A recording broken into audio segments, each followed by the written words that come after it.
the feasts are in the Old Testament. Let's chalk them all away. It's only relevant for the Jews. Is that so? Well, if you look at it, there's 7 feasts in the Bible. 1, 2, 3, 4, 5, 6, 7. From Passover, unleavened bread, to the first fruits, to the Pentecost, to the Feast of Trumpets, and to the Day of Judgment, Yom Kippur, and then to the Tabernacle, the booth.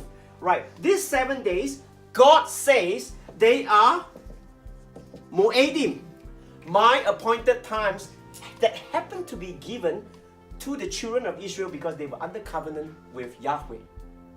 But then we also need to be tempered with the reality that in Colossians chapter 2, verse 14 to 17 in the New Testament, that God says, new moon, Sabbath, these are just shadow of the things to come. So how do we make sense of all these things?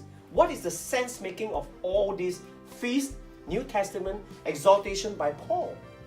Well, first, we need to understand that to the Jews, this is a historical perspective.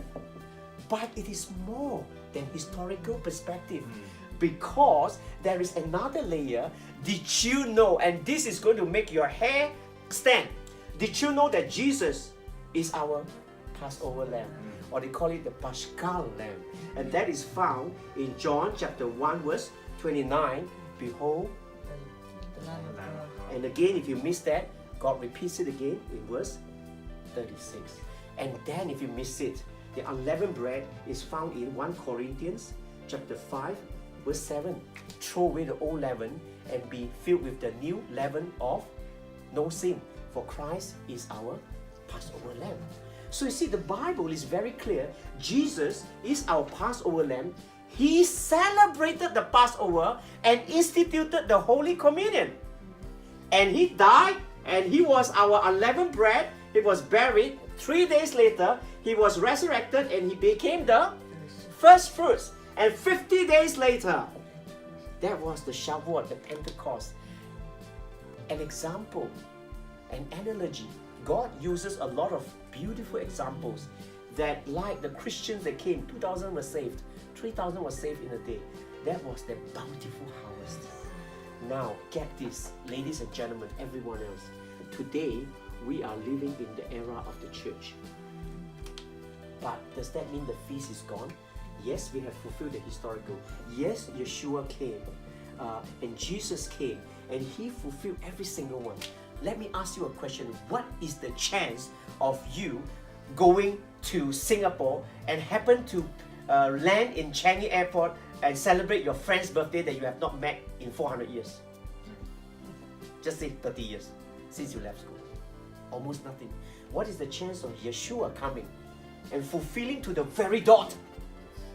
He himself is the lineage of David, fulfilling to the very dot, living his life, keeping the Passover, and being a sacrifice of sin, spotless Lamb of God, rising and having the Pentecost. Now we are living in the church age, and the Yom the Ruah, the trumpet is going to come. That this, ladies and gentlemen, this first 4 is the spring feast.